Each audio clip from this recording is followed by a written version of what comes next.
I've seen a lot of change, been through a lot of... তাহলে এই যে যা কিছু তথ্য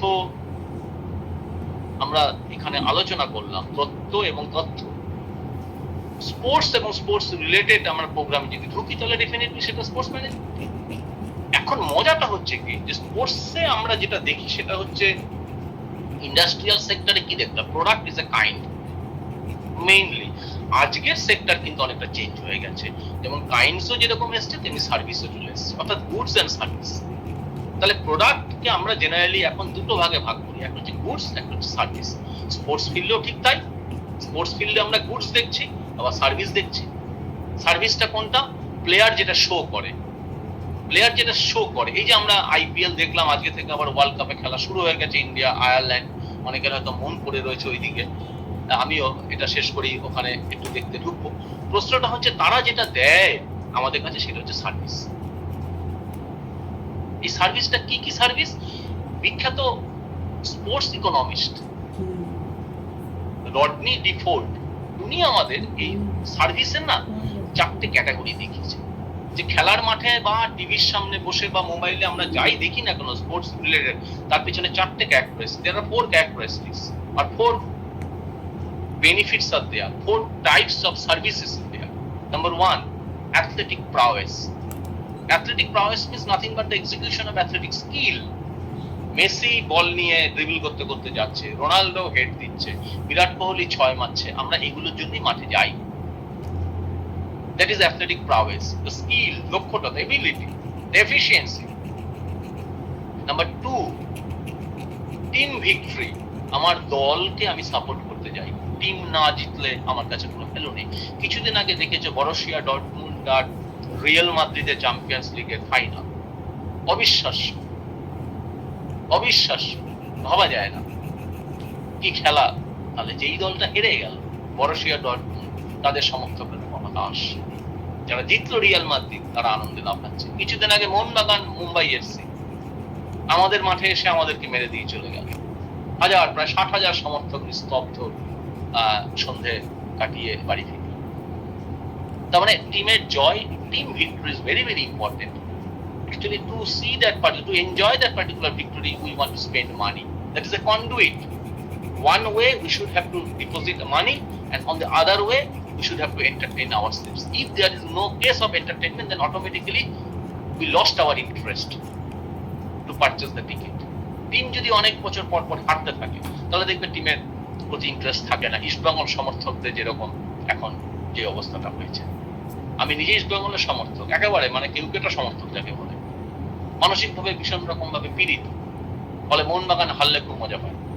এটা দেখবো, এটারও কারণ আছে। 4 নম্বর পয়েন্ট আমরা দেখবো। তা 2 নম্বর এইটা। 3 নম্বর হচ্ছে commonality. Commonality is very important. Commonality, it's a very important quality, the spectator enjoy it. কিছুদিন আগেও আমরা নাইট রাইডার্সের সমর্থক ছিলাম, কেউ চেন্নাই, আমি যদি পশ্চিমবঙ্গবাসীর কথা বলি, কেউ চেন্নাইয়ের সমর্থক, কেউ ধোনির সমর্থক, কেউ কোহলি, কেউ আবার এদিকে রাসেলের সমর্থক, ইত্যাদি ইত্যাদি। কিন্তু আগামীকাল যে ম্যাচটা হবে ইন্ডিয়া আর কুয়েত, সেখানে সবাই আমরা কিন্তু এই মানুষগুলো জড়ো হবো ইন্ডিয়াকে সাপোর্ট করতে। আমরা ইস্ট বেঙ্গলের সমর্থক, মোহনবাগানের সমর্থক, মোহামেডানের সমর্থক, মুম্বাই এফসির সমর্থক, কিন্তু কালকে আমরা কিন্তু মাঠে যাব ইন্ডিয়াকে সাপোর্ট করতে। This is nothing but A feelings of commonality. প্রচুর মানুষ কালকে শুধু সুনীল ছেত্রীকে শেষ ম্যাচ দেখবে বলে কালকে মাঠে যাবে। দিস ইজ কমনালিটি, নিজেদেরকে অ্যাসিমিলেট করা, একত্রিত করা। Number 4, relative and absolute quality. আজকে ইন্ডিয়া আয়ারল্যান্ড, আচ্ছা আজকে যদি ইন্ডিয়া পাকিস্তান খেলা হতো 8টা থেকে, খাবির স্যারের সাহস ছিল আজকে এই সেশনটাকে 7:30টায় চালু রাখা? কি খাবির স্যার উত্তর দিন? আপনি কি জানতেন যে আজকে ইন্ডিয়া আয়ারল্যান্ডের খেলা আছে? অবশ্যই। কিন্তু আয়ারল্যান্ড খেলা দেখে আর কি হবে, ইত্যাদি ইত্যাদি। কিন্তু ইন্ডিয়া পাকিস্তান যদি হতো দেখতাম তো স্যারের সাহস আছে কিনা আজকে 7:30টায়, বা ইন্ডিয়া পাকিস্তানে খেলা যেদিন সেদিন দেখি তো এরকম একটা। Yes, that is nothing but relative and absolute inequality. Mind it, there is nothing absolute in this world. Each and everything is relative. Each and everything is relative. There is nothing absolute in this world. তাহলে আমরা মাঠে enjoy করতে যাই এই relative team কোয়ালিটিটা দেখার জন্য। জিম্বাবুয়ের সঙ্গে আয়ারল্যান্ডের সঙ্গে খেলায় দেখবে 5,000 লোক হবে মাঠে, পাকিস্তানের সঙ্গে খেলায় দেখবে 1 লক্ষ লোক হবে, কারণ জিম্বাবুয়ের থেকে আয়ারল্যান্ডের থেকে পাকিস্তানের কোয়ালিটি অনেক বেটার। তিক্ততা যার সঙ্গে বেশি তাকে মারলে পরে দেখবে মিষ্টত্বটা বেড়ে যায়। মোহনবাগান সেদিনকে ফাইনালে হারার পর আমরা যারা ইস্টবেঙ্গলের সমর্থক, বুকে হাত দিয়ে বলুক তো ইস্টবেঙ্গলের সমর্থকরা আনন্দ পায়নি? এটা একটা ফিলিংস, এটা মধ্যে দোষের কিছু নেই। যারা এগুলোকে বলে যে না এটা হতে পারে না, বাংলার টিম ছিনিয়ে চলে গেল, কোন ইস্টবেঙ্গল সমর্থক যদি বলে, আমি ডেফিনেটলি আমার এই 40 বছরের সমর্থক জীবনের অভিজ্ঞতাটাকে বলবো, is a liar, is a true liar. সত্যি সত্যি সে মিথ্যা হতে পারে না কখনো। তাহলে এই 4টে পয়েন্ট আমাদের মাথায় রাখবে। এটা হচ্ছে সার্ভিস সেক্টরে। গুড সেক্টরে কি দাঁড়ায়? গুড সেক্টর হচ্ছে কোয়ালিটি, প্রোডাক্ট। মানে তোমার এই যে আমরা খেলার ইকুইপমেন্ট, আমাদের গার্মেন্টস, বিভিন্ন স্পোর্টস গ্যাজেটস, বিভিন্ন sports electronic gadgets, field, turf, infrastructure, এগুলো সমস্ত গুডস এর তালিকায় পড়ে। So what is the difference between goods and service? 3-4টে পয়েন্ট আছে মেইনলি। একটা হচ্ছে ট্যানজিবিলিটি, টাচ করতে পারি, ফিল করতে পারি। গুডস আমরা টাচ করতে পারি, ফিল করতে পারি। It has specific size, shape, volume occupy করে এটা। But in case of service there is no such.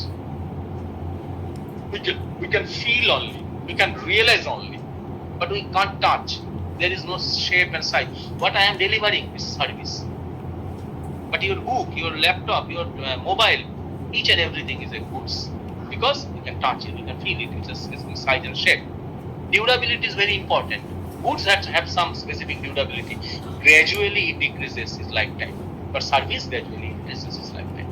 আমার যত দিন যাবে তত অভিজ্ঞতা বাড়বে, কোয়ালিটি বাড়বে, to deliver a lecture, to teach something else. Goods আর সার্ভিসের মধ্যে এরকম ডিফারেন্স। স্পোর্টস ফিল্ডে যখন আমরা বিজনেসের রেসপেক্টে ভাববো, তখন ওই ম্যানেজমেন্ট কনসেপ্টটা যদি আমরা এই প্রোডাকশন সেক্টরে এবং সার্ভিস সেক্টরে, গুডস সেক্টরে, সার্ভিস সেক্টরে দিই, ডেফিনেটলি উইল বি বেনিফিটেড। ছোট্ট এক্সাম্পল, স্কুলের অ্যানুয়াল অ্যাথলেটিক মিট। স্কুলের অ্যানুয়াল অ্যাথলেটিক মিট তুমি স্কুলে জয়েন করেছো। If we follow the steps of management, plan করব, প্রথমে প্ল্যান করব কতদিন আগে? তোমার স্কুলের অ্যানুয়াল অ্যাথলেটিক মিট, সেটার জন্য নিশ্চয়ই আমি 10 মাস আগে প্ল্যান করবো না।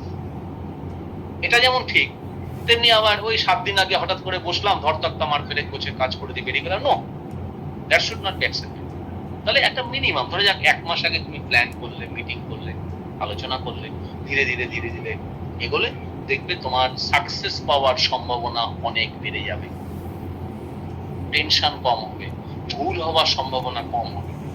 যত দিন যাবে তুমি দেখবে এক্সপার্ট অর্গানাইজার হিসেবে কাজ করছো। তাহলে স্পোর্টস ফিল্ডে আমরা এই কনসেপ্ট গুলোকে ডেফিনেটলি আমাদের আনতে হবে। স্পোর্টস এর বিবর্তনটা যদি দেখি আমরা, এখানে কতগুলো ভাগ আছে। যেমন if we consider sports in the decade of 5th, 6th or 7th, suppose if we consider the Indian context, then that is known as the kitchen table management. Kitchen table management. ধন্যী মেয়ে সিনেমাটা নিশ্চয়ই তোমরা দেখেছো, উত্তম কুমার আর জওহর রায়। উত্তম কুমার শিল্পপতি, কেউ দেখেছো না নাকি ধন্যী মেয়ে? নাকি কেউ দেখোনি? যা, এরা সিনেমা দেখে না, ডেইলি একটা করে সিনেমা দেখবে। সিনেমা কিরম করে দেখবে? 3 ঘন্টার সিনেমা 25 মিনিট 30 মিনিটে নিয়ে আসবে, স্ক্রল করে করে। তো সেখানে কি দেখাইছে? যে জমিদার একটা টিম করেছে, ওদিকে শিল্পপতি উত্তম কুমার একটা টিম করেছে, সে দুটো টিমের মধ্যে খেলা, ইত্যাদি ইত্যাদি। তাহলে প্রথম ওই 50-এর দশক, 4-এর দশক, 5-এর দশক, 6-এর দশক, 7-এর দশক পর্যন্ত এইভাবেই টিম হতো। ইস্ট বেঙ্গল টিমে ছিল জ্যোতিষ গুহ, মোহনবাগান টিমে ছিল ধীরেন দে, ওষুধ কোম্পানির মালিক আরে বিরাট ইন্ডাস্ট্রিয়ালিস্ট, এরা নিজেদের পয়সা খরচা করে টিম করতো। That is kitchen table management. তারপরে চলে আসলো ওই অ্যাডমিনিস্ট্রেটিভ ম্যানেজমেন্ট, অর্থাৎ ধীরে ধীরে ধীরে ধীরে ক্লাবগুলো কি করলো? পাড়ার ক্লাবগুলো আগে কি হতো? একদম ছোটবেলার দিকে তাকিয়ে দেখো, এ 10 টাকা চাঁদা দিল, ও 5 টাকা চাঁদা দিল, ইত্যাদি ইত্যাদি। ওই দিয়ে বল কেনা হলো, মাঠে চুন দেওয়া হলো, দাগ টানা হলো, ইত্যাদি ইত্যাদি। কিন্তু এখন দেখো একটা সিস্টেমে চলে এসছে। অ্যাডমিনিস্ট্রেটিভ ম্যানেজমেন্টের পরে কর্পোরেট সেক্টরের মতন আজকে টিমগুলো কি কর্পোরেট সেক্টরের মতো চলছে। এই যে আইপিএল এর যে টিমগুলো আছে আমাদের, সব দেখো একদম কর্পোরেট সেক্টরের মতো, তার বোর্ড অফ ডাইরেক্টরস আছে, সিইও আছে, ইত্যাদি ইত্যাদি। আজকে তুমি ইউরোপ যে ফুটবল টুর্নামেন্ট গুলো হয় ইউরোপে, হ্যাঁ রেইজ এ হ্যান্ড, সীমা আমি জাস্ট এই জায়গাটা একটু বলে নিই, আমি শুনবো যে ইপিএল বলো, সিরি এ বলো, বুন্দেশলিগা বলো, লা লিগা বলো, দেখো তুমি ক্লাবগুলো, Real Madrid pure business club, এই যে এমবাপ্পেকে সই করেছে, ভাবা যায়? প্রায় 1000 কোটি টাকা দিয়ে এমবাপ্পেকে সই করেছে, কেন? They know that if we invest this particular money, the investors gradually provide that particular support.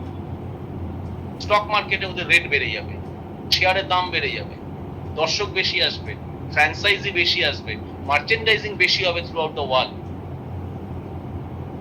কি প্রচন্ড উন্মাদনা এমবাপ্পের মানে অন্তর্ভুক্তি নিয়ে, কান্ট ইমাজিন।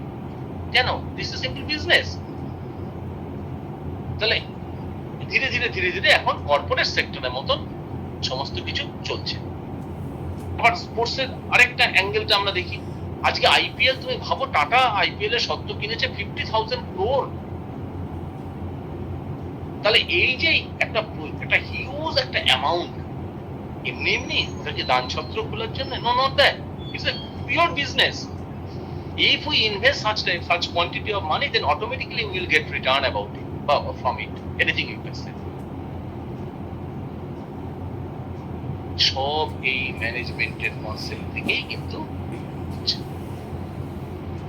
একটা ticket, that is Lancaster theorem, বিখ্যাত ল্যাঙ্কাস্টার থিওরেম।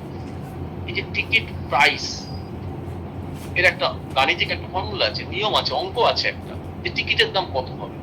এটা এমন নয় যে ইচ্ছে মতন আমরা বাড়িয়ে দিলাম, কমিয়ে দিলাম ইত্যাদি। এই সমস্ত কিছু একটা সিস্টেমের মধ্যে দিয়ে, ওই যে সিস্টেম অ্যাপ্রোচের যে কথাটা বলছিলাম, এটাও ঠিক তাই। ধীরে ধীরে গ্র্যাজুয়ালি একটা বিবর্তন হয়। আরেকটা ভীষণ ইন্টারেস্টিং জিনিস আমি লক্ষ্য করছি এই লাস্ট 4-5 বছর ধরে, আইপিএল কিন্তু গালাগালি দেয় অনেকে যে জুয়ো খেলা হয় ইত্যাদি ইত্যাদি। আরে ওটা তুমি বাদ দাও না, ওটা বাদ দাও, আমাদের তো দরকার নেই, আমরা তো ওটা নিয়ে বিজনেস করছি না, আমরা হচ্ছে বিনোদন চাই, সারাদিন ক্লান্তির পর একটু ক্রিকেট খেলা দেখে মজা পাবো ইত্যাদি ইত্যাদি। প্রশ্নটা হচ্ছে যে তার যে বিবর্তনের ধারাটা তুমি যদি একটু লক্ষ্য করো, আইপিএল এর এবারে ফিক্সচার যদি কেউ জানো, সে নিশ্চয়ই বুঝতে পারছো যে কি পিকুলিয়ার টাইপের একটা ফিক্সচার করেছে। কি জানো তো অনেকে নাকি ফিক্সচার করার কায়দাটা এবছর আইপিএল এ?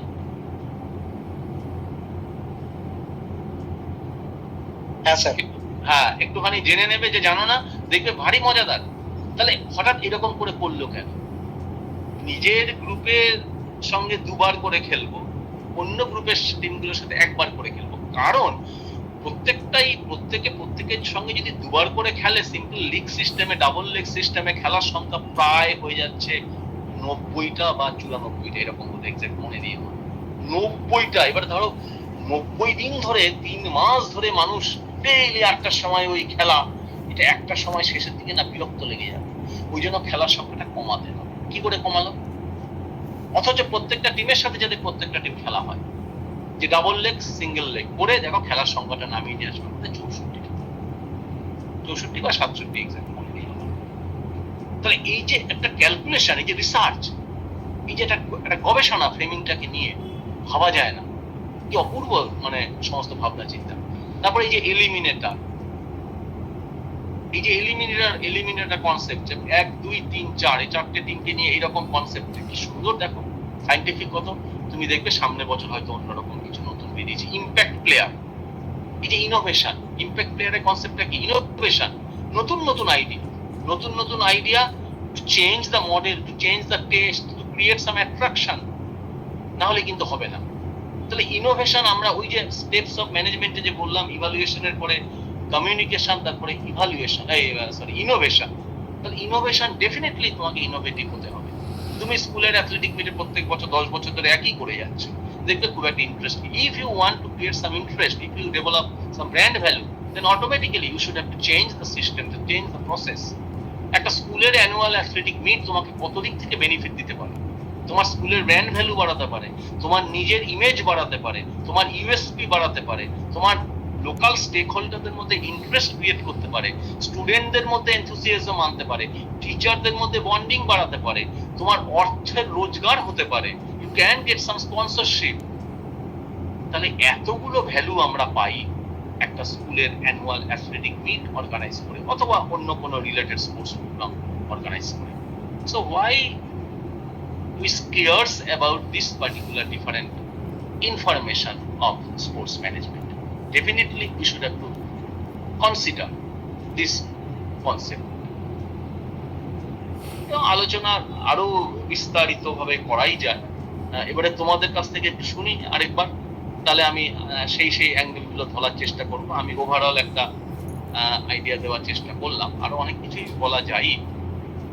তোমাদের যদি কিছু ইনপুট থাকে বলো, ডেফিনেটলি আমিও একটু জেনে সমৃদ্ধ হব, বা আলোচনার যদি সূত্র ধরিয়ে দাও। তুমি দেখো গভর্নমেন্ট কেন এত ইন্টারেস্ট নেয়, এই যে এন্টারটেনমেন্ট ট্যাক্স, তারপরে তোমার import tax, export tax, merchandising tax ইত্যাদি ইত্যাদি কেন নেয় হচ্ছে এই কারণে, এই যে ওই ট্যাক্সের টাকা দিয়ে। আচ্ছা, ট্যাক্স ফ্যাক্স ছাড়ো, একটা ছোট্ট তথ্য দিই যেটা তোমরা অবাক হয়ে যাবে, জানি না জানো। এই যে আইপিএল এর খেলা নাইট রাইডার্স ইডেনে হয়, ইডেন গার্ডেনটা নাইট রাইডার্স ভাড়া নেয়, ম্যাচ প্রতি বোধহয় নিশ্চিত নই, আবারও বলছি ওই 7 crore মনে হয় এক একটা ম্যাচ ভাড়া। প্রশ্নটা হচ্ছে, ইডেনে খেলা শেষ হয়ে গেল, রাত 12টা বাজে, দর্শক সব বেরিয়ে গেছে, চতুর্দিক নিস্তব্ধ, আলো জ্বলছে, বাইরে হয়তো লোকজন যাতায়াত করছে, সমস্ত লোক মাঠ থেকে বেরিয়ে গেছে, বাইরে ধীরে ধীরে সব ফিরছে। এমন সময় অবাক করা কাণ্ড তুমি দেখতে পাবে হয়তো, বা জানবে হয়তো। 400-500 মতন মানুষ স্টেডিয়ামে ঢুকে গেল, ঝাঁটা, বালতি, গার্বেজ বক্স, গার্বেজ প্যাকেট ইত্যাদি। তারা সারা রাত পুরো স্টেডিয়ামটা পরিষ্কার করবে, ঝকঝকে তকতকে করে, ভোরের দিককার ট্রেন ধরে রাজ্যের বাড়ি চলবে। এরা মূলত সাউথ 24 পরগনা, নর্থ 24 পরগনা এই অঞ্চলটা থেকে মূলত আসে। এবং এই যে 400-500 লোক, এই যে 14টা 15টা 16টা খেলা হবে, যেদিনকে খেলা থাকবে সেদিনকেই এদের ফাংশন হচ্ছে ঠিকঠাক। তাহলে এই যে এমপ্লয়মেন্ট জেনারেশন, একটা টুর্নামেন্ট মানে শুধু টুর্নামেন্ট, আমি এটা তাৎক্ষণিক একটা ছোট্ট এক্সাম্পল দিলাম। এবারে ভেন্ডার ইত্যাদি তো আছেই, আরো তো হাজারো সিস্টেম এর সঙ্গে জড়িত আছে। তাহলে তোমার স্কুলের অ্যানুয়াল অ্যাথলেটিক মিট তুমি যদি সঠিকভাবে তুমি যদি পরিচালনা করতে পারো, ধীরে ধীরে দেখবে যে তোমার ওই যেটা বললাম স্পন্সরশিপ আর্নিং থেকে শুরু করে তোমার ব্র্যান্ড ভ্যালু ডেভেলপমেন্ট সবকিছুই তুমি কিন্তু করতে পারো। আমাদের মুশকিলটা হচ্ছে ভাবনাটা আমরা অভ্যেসের মধ্যে আনি না।